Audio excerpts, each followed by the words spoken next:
para começar oficialmente a entrevista, você fala o seu nome completo, fazendo favor. Luiz Andia Filho. E qual que é a sua ligação com as salas de cinema de Piracicaba? Nossa, muita. Minha ligação com a sala de cinema é assim... Pode olhar para mim. Eu cresci dentro de uma sala de cinema, né? Minha família tinha salas de cinema e desde pequeno, desde as minhas primeiras lembranças de vida frequentando sala de cinema. Seja assistindo um filme, sendo ir ver alguma coisa que tinha que ser arrumada, e contar bilheteria com meu pai, né? Então essa é uma ligação muito intensa e muito afetiva.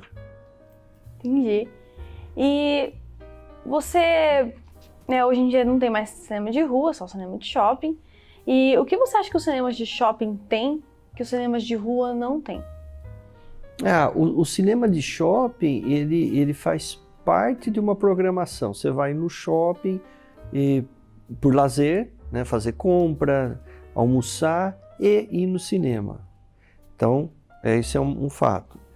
Outra coisa, o cinema de shopping, ele também você vai lá, faça sol, faça chuva, né, o cinema está lá, né? Então ele é a extensão de uma programação que você faz no dia, né? Às vezes você vai no shopping e você pode ou não ir no cinema. Já o cinema de rua, não. O cinema de rua, ele era um evento. Ele era programado para ir no cinema. A programação é assim, vamos hoje no cinema. Não existia isso. Você começava a programar no meio da semana, no começo da semana, para ir no cinema. O cinema era a programação principal. Então essa é uma diferença crucial. A outra diferença do cinema do shopping para o cinema de rua, o cinema de rua ele era muito mais coletivo. Então hoje você vai muito assim sozinho no cinema. Raramente no cinema de rua você ia ver uma pessoa sozinha assistindo filme, né? Menos, uma quantidade bem menor, casais. E uma quantidade muito grande de amigos. Então você fazia, qual era a programação? Você começava no meio da semana e 4, 5, 6, 8 pessoas iam junto assistir um filme, era uma programação coletiva. Então acho que isso era muito bacana, né? Então esse tipo de atividade, ir no cinema era uma programação diferente do cinema do shopping. Vamos na cadeira aqui que eu tô torta. E o que você acha que os cinemas de rua, então, não sei se você acabou respondendo essa pergunta, mas vou fazer por das dúvidas. O que você acha que os cinemas de rua, então, tinham que o de shopping, assim... Acho que, assim, o principal, o cinema de rua, eu vou colocar uma cronologia. Eu frequentei cinema no final dos anos 70, anos 80 e anos 90, começo dos anos 90, até meio dos anos 90, cinema de rua, quando aí de fato acabou. Então, é esse período. O cinema de rua ele é muito mais democrático que o cinema de shopping, porque na rua, centro, normalmente é em centro, né? Localização fácil, e todo mundo vai, né? Toda classe social. E hoje não é toda classe social que vai num shopping. Então o cinema de rua ele era democrático, a acessibilidade era total, todo mundo da população ia. Você encontrava todo mundo lá no cinema de rua. Essa era uma vantagem. A segunda é aquela que eu já te respondi, que ele era assim, uma programação coletiva, a finalidade era ir no cinema, não o cinema uma extensão de programa. Então acho que essa é a grande vantagem do cinema de rua. Uhum. Então o cinema de rua ele era mais assim, até pode dizer, como se fosse meio que os dias de glória do cinema, você acha? Assim? Mas não tenha dúvida. E é acessível, né? Os preços de ingressos não são que nem hoje, né? A Bomboniere sempre foi, tá? A diferença é que hoje vende pipoca, antigamente não vendia pipoca, né? Então e nem refrigerante, né? Mas os preços sempre foram exorbitantes, né? A gente tentava entrar com uma balinha escondida aí para ser mais acessível, mas o preço era mais acessível a todo mundo, né? Então você via todo mundo dentro do cinema, né? E eles eram maiores, né? Eram salas imensas. Pelo menos em Piracicaba, né? Piracicaba a sala sempre foi uma sala que se destacava, eram salas do tamanho de salas de São Paulo e de Rio de Janeiro, né? Entendi. E você estava aqui em Piracicaba na época que teve a transição da salas de rua para salas de shopping? Sim. E o que você sentiu nessa mudança, assim, nessa transição aí? Eu fiquei duplamente chateado. Primeiro que a minha família já não era mais proprietária, então não tinha privilégios, né? Mas, assim, era diferente. O cinema de shopping, ele era um pouco menor, né? Ele... É tudo isso que eu te disse, né? Então, assim, mudou a maneira de você assistir o filme. Até porque tem que entender que onde você assistiu um filme? No cinema. Qual era a outra opção? Quando o shopping entrou, ele tinha também como concorrente as locadoras, onde assistiam as fitas de VHS.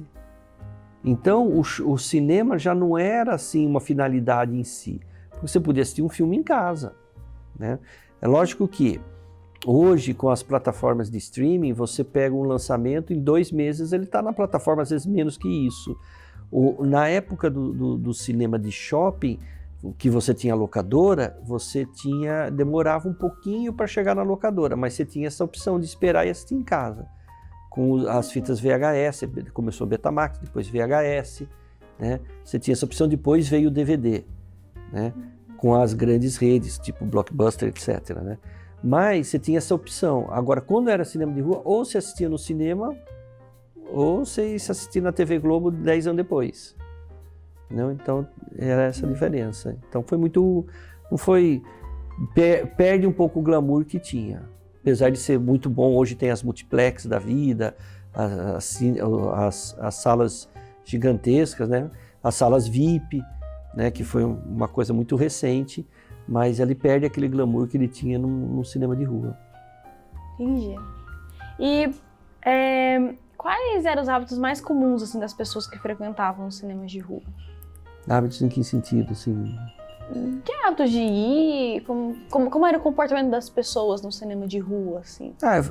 Como eu disse, Dara, o cinema de rua as pessoas iam de forma coletiva, né? Você ia primos, né? Eu lembro que na minha época eu ligava para minhas primas quando tinha um lançamento. Eu sou da época do Indiana Jones, eu fui assistir no cinema o lançamento primeiro, Caçadores da Arca Perdida, aquela música lá que persegue o Harrison Ford, né? O Guerra nas Estrelas, tudo. Então, quando saíam esses filmes, e os filmes nacionais que eram os Trapalhões, né? Que hoje é turma...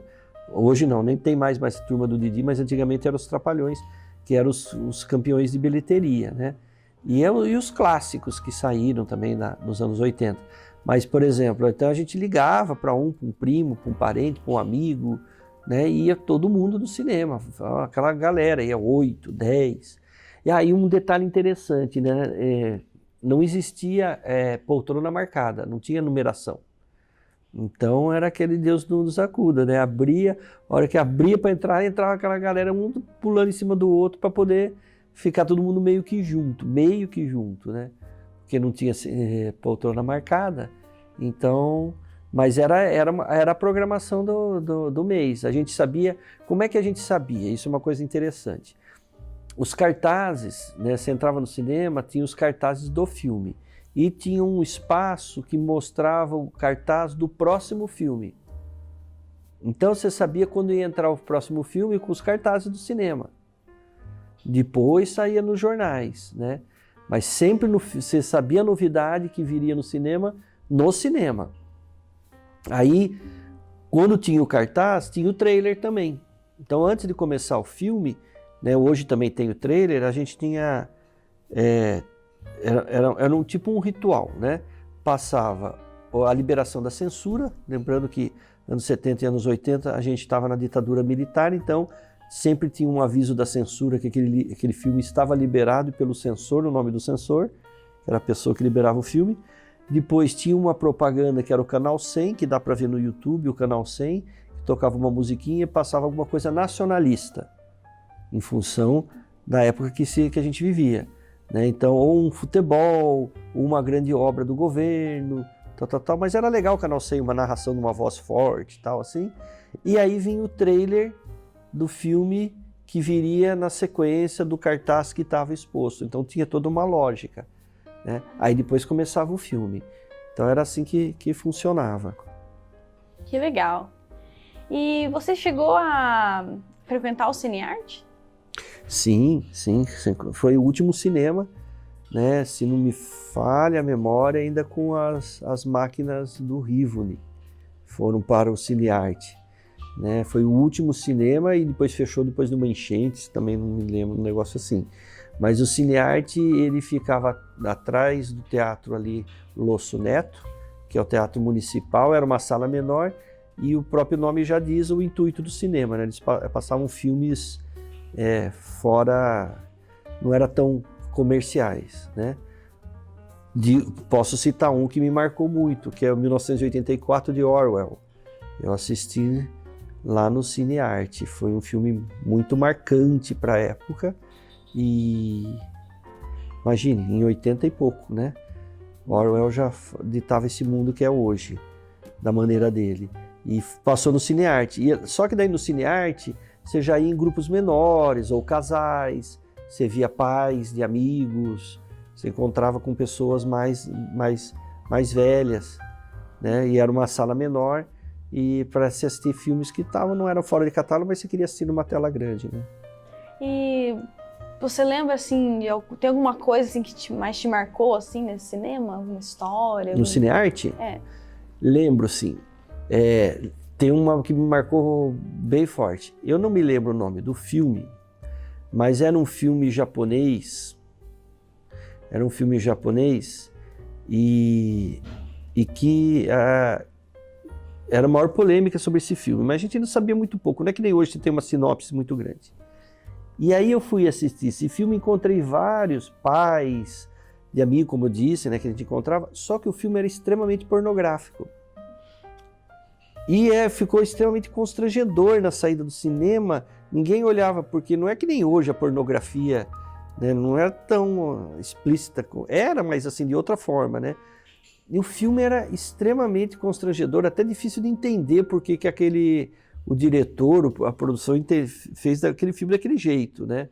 Sobre o imperador japonês, enfim. E aí na saída do cinema, todo mundo se encontrou, um não olhava para o outro, de vergonha, né? Então foi uma coisa marcante que eu lembro da final da saída do cinema ver esse filme aí. Imagino. E você lembra mais ou menos, assim, a época que fechou? Ou você estava presente aí quando fechou? Porque o Cinearte foi o último cinema, né? Eu não morava mais em Piracicaba. Só fiquei sabendo da notícia que fechou o Cinearte. Entendi. E como você se sentiu quando você percebeu, assim? Porque já tava nessa, né? O tio Chico já falava, vai fechar, vai acabar. Mas quando você reparou, tipo assim, poxa, acabou, já era. Eu acho que assim, a gente vai acompanhando a modernidade. Eu acho que o videocassete estava entrando muito forte nessa época. Entendeu? Especulava-se muito, o cinema vai acabar, porque agora tem videocassete, depois entra o DVD, o Blu-ray, que era O DVD também tem uma história, né, de evolução, né? E o Blu-ray e tal, as TVs de tela maior. Então se especulava muito, vai acabar o cinema, não vai ter... Mas, na verdade, o cinema se transformou, né? O sistema de shopping também tem o seu diferencial, a sua magia, né? Eu acho que isso não se perde. Da mesma coisa que se falava do rádio. O rádio vai acabar o rádio, né? E não tá aí, o rádio tá aí, né? Se reinventando. E o cinema, a mesma coisa. Então, foi uma coisa assim, a gente encarou de uma forma mais natural. E você achou que o cinema ia acabar, ou...? Eu não tinha uma opinião formada, eu achava que não. Nunca achei que o cinema ia acabar, como eu nunca achei que o rádio ia acabar. Acho que o cinema é muito prazeroso, né? É um momento que você se desliga, né? Eu acho que o Scorsese tem uma frase assim que ele fala, né? O cinema é aquilo que está para dentro, aquilo que está para fora, uma coisa que você se desconecta do mundo e entra ali dentro, né? Diferente de você assistir um filme na sua casa, que você dá um pausa, que toca o telefone, que o cachorro late, que não sei o quê. Então o cinema é uma coisa que, assim... Tanto é que a gente vê salas e salas lotadas, né? Mesmo agora, depois da pandemia, né? O filme da Barbie, Oppenheimer, começou a trazer todo mundo de volta pro cinema, né? E serve de consolo. Até hoje na minha faculdade tem discussão também, que algumas pessoas falam, o cinema vai acabar. E eu falo, gente, isso não mas acabou, eu acho que o maior exemplo é o rádio. Né? Imagina se o rádio, se o rádio não acabou, o cinema vai acabar. E o rádio, cada vez você tem mais opções, né, e maneiras diferentes, você interage, né, você vê. Então, eu acho que a forma vai mudar. Como vai ser, a gente não sabe. Se nos anos 80, se me perguntasse como é que vai ser o cinema no próximo século, né, no século XXI, eu não saberia dizer que a gente ia poder ter uma sala VIP, uma sala com sensações, né, que você passa um filme, né, espirra água, você sente que molhou, você pode esticar a perna, nunca ia conseguir imaginar isso. Até mesmo a qualidade do som. Apesar que eu acho que alguns filmes o som é um pouco alto, isso seria diferente do antigamente, que já era Dolby Stereo também, né? Isso já no começo dos anos 80 já tinha uma qualidade de som muito boa. Mas, então eu acho que ela vai mudar, vai se reinventar como o rádio se inventou, como a televisão está se reinventando, mas acabar, não acredito. Entendi. Você chegou a frequentar o Cine Tiffany /Broadway?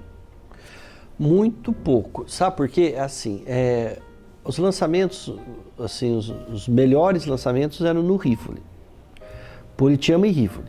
O Politeama eu peguei, eu acho que no começo dos anos 80 eu era novo nessa época, nem adolescente eu era, então muito pouco. Então o que acontecia? O Rivoli tinha os melhores lançamentos e o Broadway e o Tiffany, não sei qual que foi o nome, o primeiro, o segundo, né? Primeiro foi Broadway e depois foi o Tiffany. Eram lançamentos menos expressivos, eram filmes mais, às vezes, de ficção, faroeste, que era o tradicional. Né? Assim, então eu fui. Ele era um cinema um pouco, não era tão grande assim, né? Mas eu assisti sim, fui no Broadway e no Tiffany. E você tem alguma lembrança assim que mais te marcou nessa sala? Nessa sala não tanto. Fui bastante, mas não era tem nada muito, assim, muito diferente do Rivoli. O Rivoli tem bastante coisa lá. E o que você tem de lembrança do Rivoli? Do Rivoli? Uhum. Vixe, é muita coisa, né? As filas quilométricas, o Rivoli era muito grande. Ele era um cinema, acho que perto de 1000 lugares, né? Era um cinema muito grande, uma tela enorme, uma cortina assim, eletrônica, que abria assim, era muito bonito, o cinema era muito bonito. Qualidade do som, da acústica, era perfeito, né? Então, por exemplo, eu lembro dessas filas, né, principalmente dos filmes dos Trapalhões, que passavam, então era uma fila que dobrava o quarteirão, ele ia da 15, na Benjamin, descia a 15 e pegava parte da Armando Salles, né?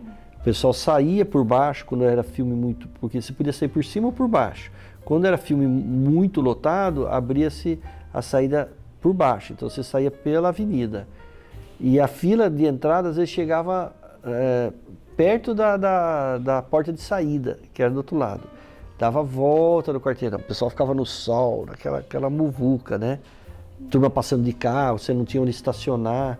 Lembrando que o volume de carro era bem menor, você ainda não tinha onde estacionar, e a gente indo assistir o Rivoli. Mas uma lembrança anterior é que eu falei para você dos ingressos. Eu era pequeno, meu pai me levava à noite no cinema, né, e tinha uma muretinha assim que ele não deixava eu olhar, porque era filme que era impróprio, né, mas apesar de não ter cena nenhuma, mas não podia. E aí ele contava o número de pessoas assistindo o filme, levava a bilheteria para casa e contava o número de bilhetes para ver se batia com o número de pessoas que estavam assistindo. A bilheteria era manual, né? E eu era pequeno, eu ficava junto lá, adorava. Depois ficava brincando com os bilhetes que ele contava lá. Aí ele fazia a checagem. Isso eu me lembro, uma das primeiras recordações de infância de cinema. Tenho também recordações que a gente ia durante o dia, assim, né, tinha que fazer uma manutenção no cinema, daí tô falando 6, 7 anos de idade, saía correndo no meio das poltronas, tal, brincar né, não tava tendo sessão, nada, tava arrumando aqui, arrumando ali, subia na sala de projeção, né, aquele filme, esqueci o nome do menininho lá que ia na sala de projeção, o Cine Paradiso. Foi um filme que me marcou muito, né? Porque eu ia muito ver na projeção, né? O cara trocar o rolo por outro rolo, né? Então, isso era uma coisa, e é sempre no Rivoli, essa é a maior... Nossa, perdão. Imagine, as maiores recordações, assim, do Rivoli, como pequeno. E depois, como assistir o filme, né, é essa história das grandes filas, tal, e às vezes, como meu irmão era o proprietário, meu pai, então a gente entrava pela lateral, cortava a fila, se achava o máximo, né? Aquela vantagem que a gente tinha em relação aos outros, né? De poder assistir o filme. E um ponto, só que lá dentro mudava de figura.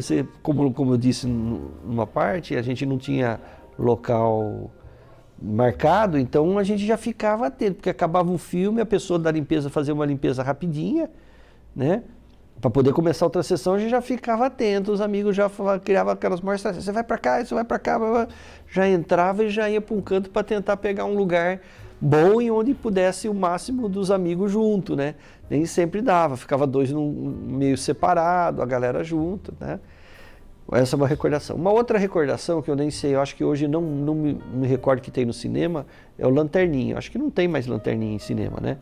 Qual que era a função do Lanterninha? A função do Lanterninha era, primeiro, nos trailers ele já passava com a lanterna para olhar e dava uma bronca se você estava com o pé na cadeira, né? Ele fazia isso. Se tinha muita gente fazendo bagunça e tal, ele dava uma piscada. Era só a piscada da lanterna, você já sabia que você estava passando dos limites. E o engraçado é que era respeitado, aí todo mundo ficava quieto por causa do Lanterninha. E a segunda função era o seguinte, a sala era muito escura. Hoje você vai na sala, tem aqueles de LED no chão, né? Não sei se você reparou, quando a gente entra, você vê os LED, quando você senta, você não vê, porque ela fica embaixo do degrau. É estratégico, para quem está sentado não enxerga, para quem está entrando ela enxerga. Não tinha essa tecnologia, primeiro que nem tinha LED. Então o Lanterninha, ele levava as pessoas até um local. Por exemplo, o cinema tinha quase 1000 lugares, estava quase cheio, aí sempre chegava um atrasado. Ele abria a cortina lá do fundo. Outra coisa, hoje você entra por túnel, certo? Antigamente você entrava direto na sala, então se abrisse assim a cortina que era de veludo grosso para ser blackout, dava aquela sombra na tela. Então ele tinha uma lateral que ele entrava, mais discreta, e o Lanterninha acompanhava uma pessoa, um grupo, e dá uma piscadinha, o cara entrava aqui, dá outra piscada, o cara entrava ali. Então o Lanterninha era isso, ele vigiava quem fazia bagunça, conduzia quem chegava atrasado. Então é isso, eu lembro muito do Lanterninha. E Lanterninha porque ele ia com uma lanterna, né? E piscava, tal, você já sabia os códigos, piscou para você que você está passando dos limites, ou que tem alguém precisando sentar num lugar, né? Então era isso. Então eu me lembro muito do Lanterninha, lembro das filas, lembro do fato da gente, né? Aí eu pedia permissão para o meu irmão, eu levava pipoca no cinema, não podia, né? Mas era quando era sessão à tarde, quando era pouca gente. À noite não permitia, né? Porque senão ficava uma bagunça, né? Você dava o exemplo, aparecia todo mundo com pipoca, né? A mesma coisa que você tinha a obrigação de comprar da Bomboniere dentro do cinema. Não é que nem hoje, né? Eu lembro no shopping Piracicaba, que ia na loja americana, comprava as guloseimas e vai para o cinema, né? Antes você só podia comprar dentro do Bomboniere e era caro, sempre foi muito caro. Então a gente entrava meio escondidinho com um pacote de bala, mas era pouca coisa que se consumia durante o filme. Não tinha muito esse consumo que a gente tem hoje, né? Que o povo quer levar até batata frita dentro do cinema, né? Então era isso. E o Rivoli era bem bacana, porque lotava embaixo, abria em cima, né? Ficava uma cordinha lá. Também era outra estratégia. Essa era a estratégia 2. Estratégia 1 era tentar pegar o lugar junto embaixo. Estratégia 2 é saber que estava tudo lotado, esperar todo mundo entrar, lotar. A hora que o cara abrir o negocinho, você já sai correndo para cima, que nem uma boiada desenfreada, assim, correndo para pegar um local em cima. E você falou assim que não vendia pipoca então na Bomboniere, né? Então, de onde surgiu essa ideia de levar pipoca? Por que pipoca? Então porque a gente assistia filme comendo pipoca, né? Sessão da tarde, qualquer tipo de filme. Até o videocassete, ele foi popularizado mais no meio dos anos 80, né? Final dos anos 80, você assistia filme em casa comendo pipoca. Então, por que não levar no cinema, né? A única coisa que era proibido. Hoje se vê como virou uma oportunidade de negócio, né? Tão caro quanto o filme, né? A pipoca do cinema. Mas essa era a ideia. Então fazia em casa, mas chegava murcha, nunca dava certo. Porque você tinha que fazer em casa. E às vezes ia de ônibus pro centro para assistir um filme com aquele saco de pipoca. Aí chegava lá só para dizer que comeu pipoca, né? Engraçado pensar, né, que pipoca, porque pra minha geração acho que eu posso dizer que pipoca é o alimento oficial desse cinema, não de assistir filme. Na minha casa, pelo menos na minha geração, a gente vai assistir filme, não necessariamente precisa ser pipoca, mas agora se você vai no cinema e você não come pipoca, aí é estranho. Então, tanto é que se você vai comprar pipoca de micro-ondas, tem lá, natural, com sal, manteiga e manteiga de cinema. Né? Então, porque a pipoca virou um alimento e, como eu disse, uma oportunidade de negócio. Água, essas coisas, não tinha. A Bomboniere era muito pequena. Você imagine para o Rivoli, que quase 1.000 lugares, a Bomboniere, se tivesse 2,5 metros assim, ficava todo mundo lá em cima, lá, para comprar, e tinha 3, 4 opções de 2 balas, né? E um negocinho de chocolate ali, que era uma fortuna, né? Pra você comprar uma tonelada de chocolate com uma caixinha de 100 gramas. E você não tinha desconto na Bomboniere? Não, a Bomboniere era terceirizada. Não tinha desconto. A Bomboniere tinha proprietária. E você falou do Lanterninha, você já chegou a levar alguma bronca do Lanterninha? Eu não levei, eu não fazia tanta arruaça assim. Eu ia no cinema com o intuito de assistir o filme, por incrível que pareça. Gostava, né? Levava, ia com os amigos, tudo, mas a gente ficava naquela emoção de assistir filme, né? Eu peguei, voltando, na minha época, muito sucesso 007, né? Todos os lançamentos 007, trilha sonora, ganhava-se Oscar, quem trabalhava. Indiana Jones, né? A saga Star Wars, Blade Runner 1984, assisti no cinema 6 vezes, eu acho que assisti o filme, assim, fui um monte de vezes assistir Blade Runner. Aí alguns clássicos, assim, né, tipo... não me lembro, mas esses, então, foram tudo lançados nessa época. Os efeitos especiais, eles evoluíram muito anos 80, anos 90. Então a gente assistia no cinema, né? Nossa, a hora que começava aquela música do Star Wars, eu até me arrepio de lembrar. Abria assim e começava aquela letra aí no universo, assim, né? Depois a gente soube que eles filmaram em cima de um carrinho de um trilho, deitado, assim, foram andando, né? Com o carrinho. Mas então era uma coisa assim, surreal, todo mundo. Sabia até a Mad Max. Mad Max eu acho que é o filme que eu mais assisti. Quando saiu Mad Max do cinema, eu e meus amigos, eu acho que assistimos tantas vezes que a gente decorou as falas, cada um fazia a fala de um personagem, em inglês, assim, de tanto que eu assisti Mad Max. Mad Max e Blade Runner. Blade Runner também foi uma quebra de paradigma na época, né? Aí o Tarantino também começou a entrar com filmes também, que mudou o modo de fazer filme no cinema, né? Eu lembro James Brown, Pulp Fiction, né? Pulp Fiction, né? Nós assistimos no cinema. Não foi? Eu lembro. Pulp Fiction 92, né? Pulp Fiction já é anos 90. Pulp Fiction mas comecinho dos anos 90, não é? Agora já Bom, não sei. Enfim, mas assim, então, e o que fez, como chama o cara que fez Star Wars lá? O George Lucas? George Lucas. Na época que ele ganhou muito dinheiro fazendo... E De Volta para o Futuro também, se não me falha a memória.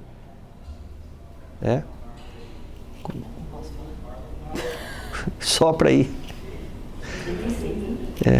De Volta para o Futuro também. Império dos Sentidos. É o filme japonês que passou no Cinearte, que foi extremamente pornográfico. Império dos Sentidos.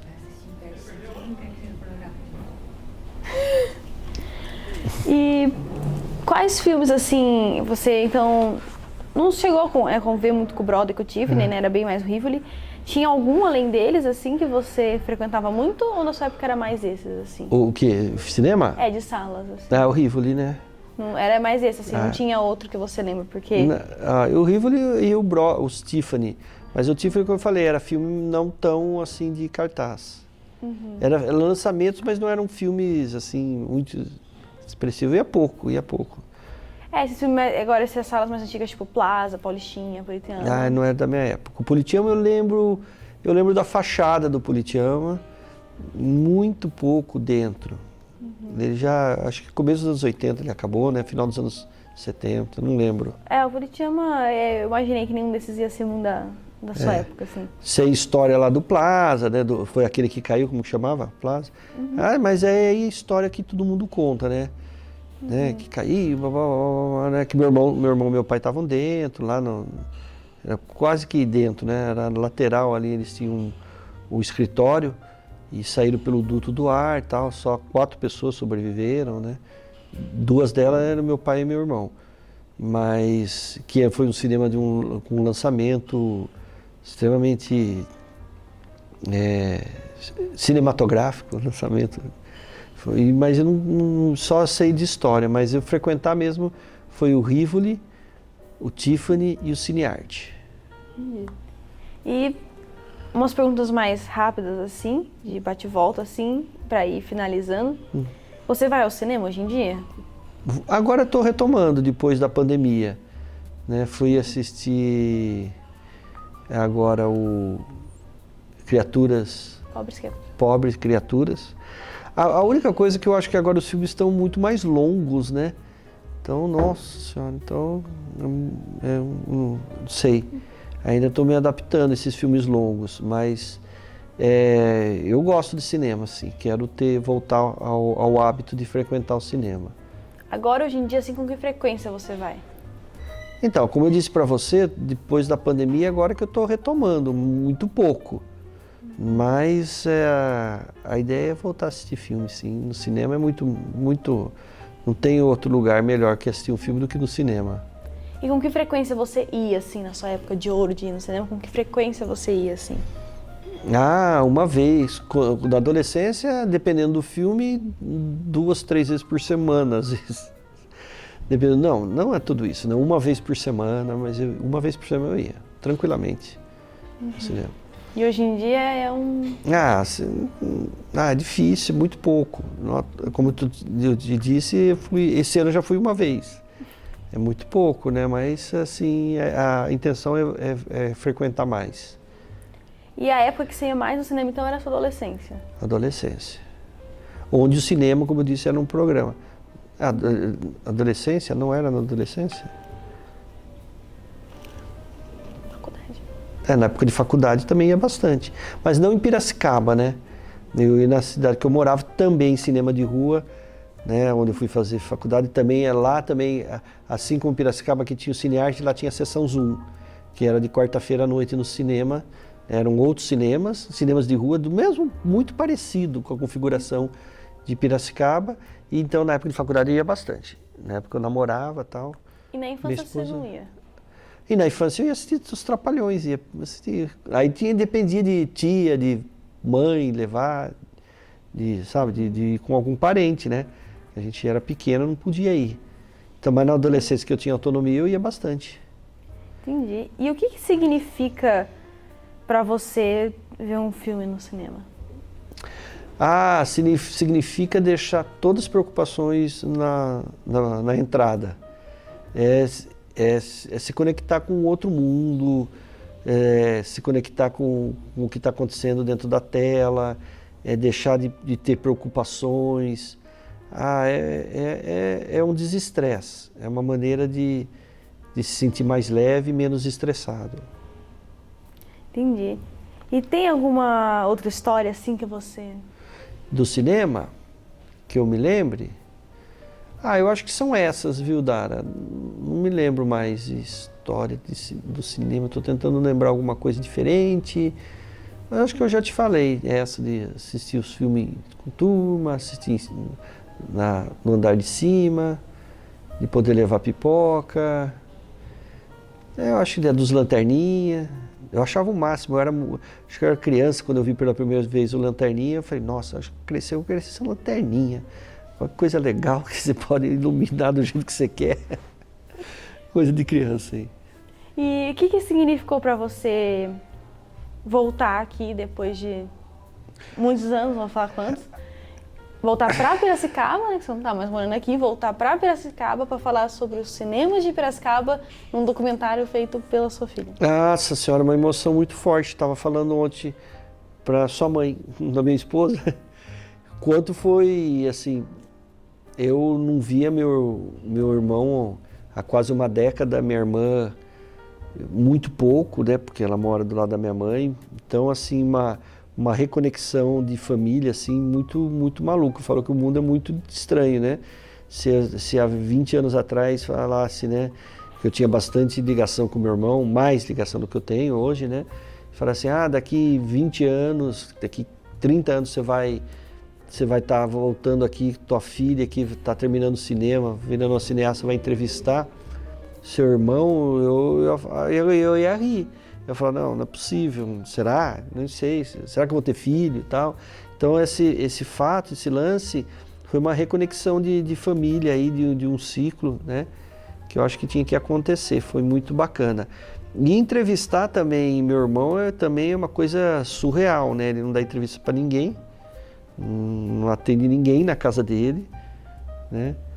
E entrevistá-lo foi legal, rever minha irmã, né? Apesar de ela estar um pouco nervosa ontem, tadinha, ela não entendeu que a gente iria lá, né? Porque normalmente ela estaria toda maquiada, ela extremamente vaidosa, né?